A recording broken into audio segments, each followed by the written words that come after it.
Hello friends, तो हम फिर आ गए हैं आज एक नई वीडियो के साथ।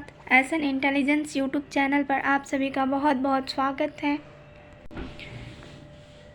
तो आज हम पढ़ेंगे रासायनिक अभिक्रियाएं एवं समीकरण के कुछ महत्वपूर्ण प्रश्न के बारे में। इस वीडियो में हम 5 से 6 प्रश्न ही कर पाएंगे और इससे पहले वीडियो में हमने पहले कुछ नोट्स प्रिपेयर कराया है। 2 वीडियोस अपलोड हो चुकी हैं, वो जाके आप ज़रूर देखें। तो आइए स्टार्ट करते हैं। आज पहला प्रश्न है यहाँ, वायु में जलाने से पहले मैग्नीशियम रिबन को साफ़ क्यों किया जाता है। ये क्वेश्चन जो है, वायु में जलाने से पहले मैग्नीशियम रिबन को साफ़ क्यों किया जाता है, ये VBI क्वेश्चन है। वेरी वेरी इंपॉर्टेंट क्वेश्चन है ये, क्योंकि हर साल पूछा जाने वाला क्वेश्चन है। मैट्रिक्स के एग्ज़ाम में कई बार ये क्वेश्चन दोहराया जा चुका है। तो आइए इसका आंसर जान लेते हैं। वायु में जलाने से पहले मैग्नीशियम रिबन को रेलमाल से रगड़कर साफ कर देते हैं ताकि मैग्नीशियम ऑक्साइड पर मैग्नीशियम कार्बोनेट की परत हट जाए, जो वायुमंडलीय ऑक्सीजन और CO से अभिक्रिया के फलस्वरूप रिबन पर बना था। ऐसा करने पर मैग्नीशियम रिबन आसानी से जलने लगता है। जो मैग्नीशियम रिबन होता है उस पर वायु के संपर्क में वो रहने के कारण वायुमंडलीय संपर्क में रहता है, तो ऑक्सीजन और CO2 के साथ अभिक्रिया करके उस पर एक परत बन जाती है। किसकी? मैग्नीशियम कार्बोनेट की परत बन जाती है, जिसके कारण मैग्नीशियम रिबन को जलने में अवरोध उत्पन्न होता है। मैग्नीशियम रिबन आसानी से जल नहीं पाता है, इसलिए मैग्नीशियम रिबन को जलाने से पहले साफ़ कर लिया जाता है। प्रश्न नंबर 2 कहता है, निम्नलिखित रासायनिक अभिक्रियाओं के लिए संतुलित समीकरण लिखिए। अब समीकरण ये दिया हुआ है, इसको संतुलित करना है। क्या करना है? संतुलित करना है। तो रासायनिक समीकरण को हम किस प्रकार संतुलित करते हैं, इस पर हमारी वीडियो बनी हुई है। लिंक डिस्क्रिप्शन में मिल जाएगा आपको, आप जाके ज़रूर देखें वो वीडियो। तो चलिए देखते हैं। पहला जो दिया है, शब्द समीकरण दिया हुआ है। ये शब्द समीकरण और रासायनिक समीकरण क्या होता है, इसके बारे में हम जिक्र पहले कर चुके हैं पहले वाली वीडियो में। आप डिस्क्रिप्शन से लिंक देकर वीडियो ज़रूर देखें। हाइड्रोजन प्लस क्लोरीन और अभिक्रिया करके क्या बनाता है? Hydrogen chlorine. तो इसका जो है H2 + Cl अभिक्रिया करके बनाता है 2HCl। तो ये तो ऑलरेडी संतुलित है। संतुलित रासायनिक समीकरण लिखने के लिए बोला गया है, तो संतुलित रासायनिक समीकरण यहाँ लिख दिया गया है। फिर दूसरा बोलता है, barium chloride plus aluminium sulphate अभिक्रिया करके क्या बनाता है? Barium sulphate plus aluminium chloride. तो इसका संतुलित समीकरण यहाँ दिया है 3BaCl2। का मतलब ये लिक्विड में है, और फिर दिया है Al2SO4 ये भी लिक्विड के फॉर्म में है। फिर अभिक्रिया करके क्या बनाता है? 3BaSO4 + 2AgCl3। ये संतुलित समीकरण है। इसका ये आपको याद करना पड़ेगा। पहले तो आप परमाणु संख्या, परमाणु निर्देशांक और परमाणु द्रव्यमान और परमाणुओं के नाम, ये आपको याद होने चाहिए। जो कक्षा 9वीं से हम पढ़ते आ रहे हैं, तो आप उसे पहले याद कर लें। फिर तीसरा जो समीकरण हमें कहा गया है, कौन सा समीकरण संतुलित रूप में लिखना है? सोडियम प्लस जल और क्या बनाता है? Sodium hydroxide plus hydrogen. तो इसके लिए संतुलित समीकरण क्या होगा? 2Na + 2H2O अभिक्रिया करके बनाएगा 2NaOH + H2। फिर नेक्स्ट क्वेश्चन की तरफ बढ़ते हैं हम। एक ना एक समीकरण संतुलित करने के लिए ज़रूर आता है प्रश्न में। 2 नंबर के लिए मैट्रिक्स के परीक्षा में पूछी जाती है। तो आप जाकर रासायनिक समीकरणों को संतुलित कैसे करें, इस वीडियो को ज़रूर देखें। तीसरा नंबर हमारा क्वेश्चन है, निम्नलिखित अभिक्रियाओं के लिए उनकी अवस्था के साथ संकेतों के साथ संतुलित रासायनिक समीकरण लिखिए। फिर से रासायनिक समीकरण लिखना है, संतुलित रासायनिक समीकरण और अवस्था के संकेतों के साथ। उनकी कौन सी अवस्था है, मतलब वो सॉलिड स्टेट में है, लिक्विड स्टेट में है या गैस स्टेट में है, मतलब ठोस, द्रव्य या गैस, ये किस तरह का है, ये भी लिखना है। तो पहला दिया हुआ है हमें समीकरण, जल में बेरियम क्लोराइड तथा सोडियम सल्फेट के विलयन अभिक्रिया करके सोडियम क्लोराइड का विलयन तथा अघुलनशील बेरियम सल्फेट का अवक्षेप बनाते हैं। ये पूरा शब्द समीकरण दिया हुआ है। मतलब इसके कहने का मतलब क्या है, barium chloride plus sodium sulphate अभिक्रिया करके क्या बनाते हैं, बेरियम सल्फेट का sodium chloride plus barium sulphate बनाते हैं। तो इसका समीकरण ये रहा, संतुलित समीकरण। BaCl2 ये किस फॉर्म में है, लिक्विड के फॉर्म में है, क्योंकि विलयन बोला गया है तो लिक्विड को AQ से डिनोट करते हैं, सॉलिड को S से डिनोट करते हैं और गैस को तो G से ही डिनोट करते हैं। तो ये दिया हुआ है BaCl2 प्लस Na2SO4 अभिक्रिया करके क्या बनाता है, BaSO4 प्लस 2NaCl। यहाँ पे नाम भी लिखा हुआ है। ये कौन है, बेरियम क्लोराइड है, BaCl2, फिर Na2SO4 सोडियम सल्फेट है, फिर यहाँ पे है BaSO4 बेरियम सल्फेट है और फिर 2NaCl sodium chloride. NaCl sodium chloride होता है जिसे नमक का भी सूत्र कहते हैं। नमक का रासायनिक सूत्र क्या होता है, NaCl, जिसका रासायनिक नाम है सोडियम क्लोराइड। फिर दूसरा समीकरण हमें क्या दिया हुआ था, ये शब्द समीकरण यहाँ दिया हुआ है। सोडियम हाइड्रॉक्साइड का विलयन जल में हाइड्रोक्लोरिक अम्ल के विलयन से अभिक्रिया करके सोडियम क्लोराइड का विलयन तथा जल बनाते हैं। क्या क्या बनाते हैं, सोडियम क्लोराइड तथा जल बनाते हैं। और इनमें अभिकारक कौन कौन से हैं, सोडियम हाइड्रॉक्साइड और हाइड्रोक्लोरिक अम्ल, मतलब NaOH और H2 हाइड्रोक्लोरिक अम्ल है। तो ये जो बनाते हैं, फिर अभिक्रिया करके जो प्रतिफल या फिर उत्पाद बनाते हैं वो सोडियम क्लोराइड और जल का उत्पाद देते हैं, सोडियम हाइड्रॉक्साइड और हाइड्रोक्लोरिक अम्ल मिलकर। तो अभिक्रिया को हम लिखेंगे रासायनिक सूत्रों के द्वारा और इन्हें संतुलित भी करना है। प्रश्न में ये भी कहा गया है संतुलित रासायनिक समीकरण लिखना है। तो यहाँ पे ये हो गया NaOH, जो क्या है, सोडियम हाइड्रॉक्साइड है, बीच में प्लस का साइन है क्योंकि ये दोनों संयोजित होकर बना रहे हैं, दोनों मिलके बना रहे हैं। फिर HCl है, हाइड्रोक्लोरिक अम्ल, अभिक्रिया करके क्या बनाते हैं, सोडियम क्लोराइड, जिसका सूत्र होता है NaCl, फिर जल भी बनाते हैं प्लस H2O। तो H2O ये समीकरण आपको संतुलित दिख रहा होगा। अब ये संतुलित कैसे है इसके बारे में दूसरी वीडियो में जिक्र किया गया है, आप जाके वीडियो ज़रूर देखें। फिर एक और नेक्स्ट क्वेश्चन है।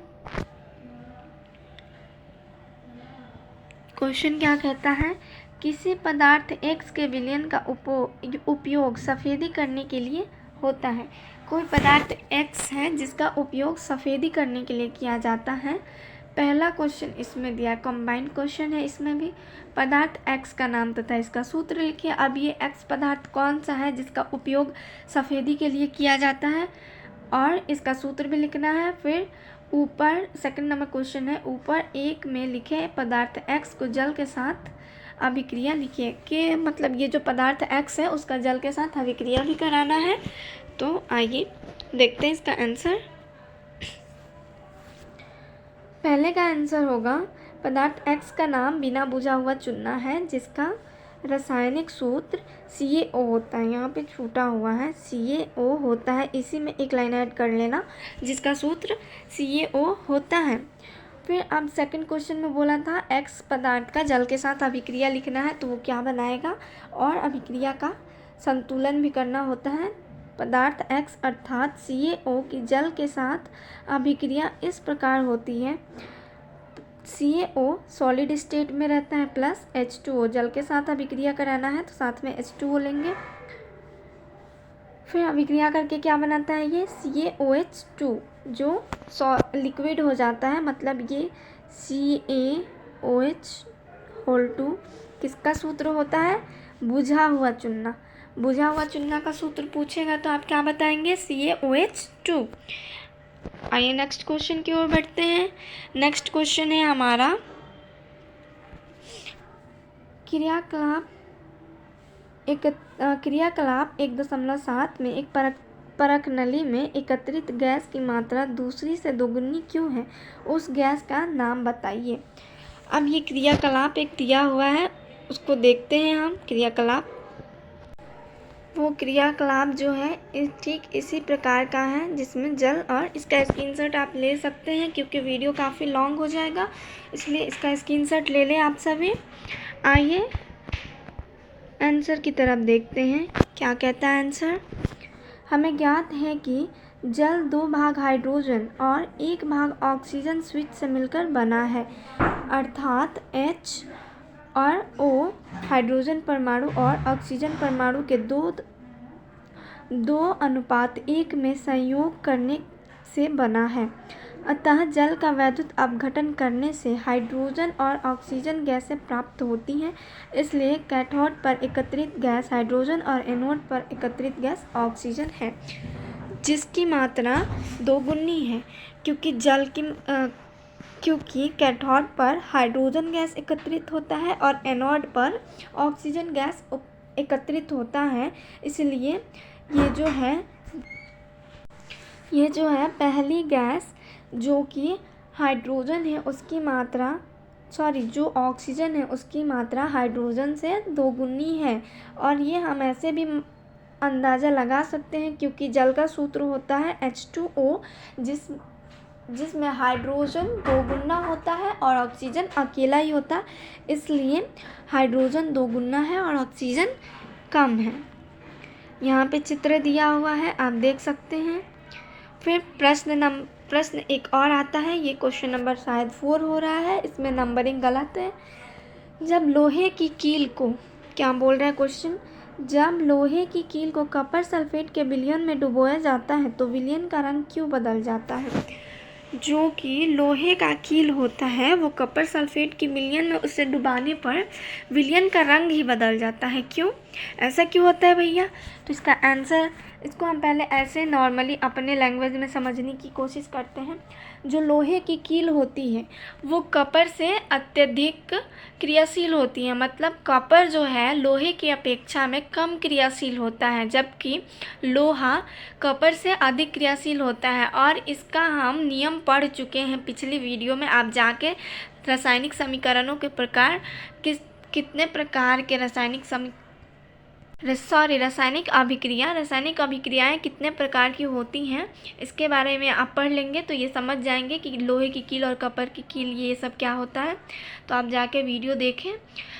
तो लोहा जो है कॉपर से अधिक क्रियाशील है, इसलिए उसके विलयन से हमने विस्थापन अभिक्रिया के बारे में पढ़ा था, जो कि जो अधिक क्रियाशील पदार्थ होते हैं वो कम क्रियाशील पदार्थों को उनके विलयनों से विस्थापित कर देते हैं और उनकी जगह खुद लेकर बैठ जाते हैं। तो इसीलिए जब लोहे की कील को कॉपर सल्फेट के विलयन में डुबोया जाता है तो कॉपर कम क्रियाशील होने के कारण लोहे की कील द्वारा विस्थापित कर दिया जाता है।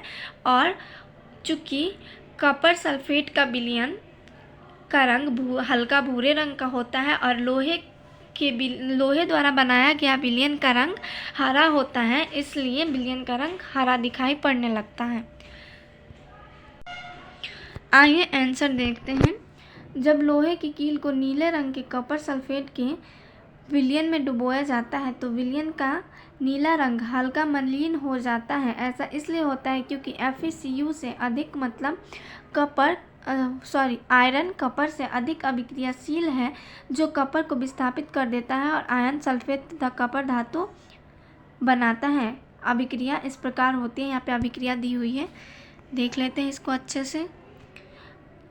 Fe + CuSO4 अभिक्रिया करके बनाता है FeSO4 + Cu, जो हल्का हरा रंग का होता है और ये नीला रंग का आता है। कुछ देर पहले मैंने गलती से हल्का भूरा रंग का नाम ले लिया था, उसके लिए सॉरी, लेकिन ये नीले रंग का होता है और ये हल्के हरे रंग का हो जाता है अभिक्रिया के बाद और कॉपर विलयन से विस्थापित हो जाता है, मुक्त हो जाता है। नेक्स्ट क्वेश्चन देखते हैं, ये लास्ट क्वेश्चन होगा हमारी वीडियो का। क्वेश्चन है,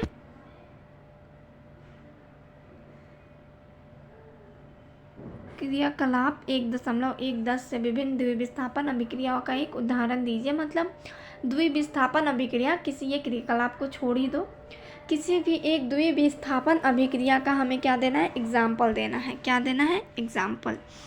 तो यहाँ पे हमें एग्जाम्पल दिया हुआ है, क्या है देख लेते हैं। PbNO3 जो ये लेड है, lead nitrate plus 2HCl hydrochloric अम्ल है, फिर अभिक्रिया करके बनाता है PbCl2 और 2HNO3। ये द्विविस्थापन अभिक्रिया कैसे हो गया, क्योंकि यहाँ पे दोनों तरफ विस्थापन हो रहा है। क्या हो रहा है, यहाँ पे आप देख रहे हैं Pb के साथ NO3 है और इधर देख रहे हैं Pb के साथ Cl2 आ गया है। ये जो Cl है, यहाँ पे जो ये Cl2 दिया हुआ है, Pb यहाँ पे NO3 के साथ था, यहाँ पे Cl2 के साथ है, यहाँ पे ये 2 है, यहाँ पे Cl है, Cl2 के साथ Pb आ गया है और NO3 HCl H के साथ आ गया है 2HNO3। इसलिए ये इसमें चारों पदार्थों की जगह चेंज हो गई। चारों जो पदार्थ जो अभिकारक हैं वो अलग अलग डायरेक्शन में चले गए, उनकी स्थिति बदल गई है। इसीलिए ये द्विविस्थापन अभिक्रिया के नाम से जाना जाता है और द्विविस्थापन अभिक्रिया का एक उदाहरण है। तो फ्रेंड्स, वीडियो हम यहीं समाप्त कर रहे हैं और अगले कुछ क्वेश्चंस लेकर हम जल्दी लौटेंगे। तब तक के लिए धन्यवाद। वीडियो के अंत में मैं ये बात बोल रही हूँ क्योंकि वीडियो के बीच बीच में बोलते रहने से काफ़ी डिस्टर्बेंस होता है कि वीडियो को लाइक और शेयर ज़रूर करें, चैनल को सब्सक्राइब भी करें ताकि हमें सपोर्टिंग मिलता रहे और हमें सपोर्ट करें ताकि हम यूँ ही नए नए वीडियोज़ के साथ आपके बीच आया करें। धन्यवाद।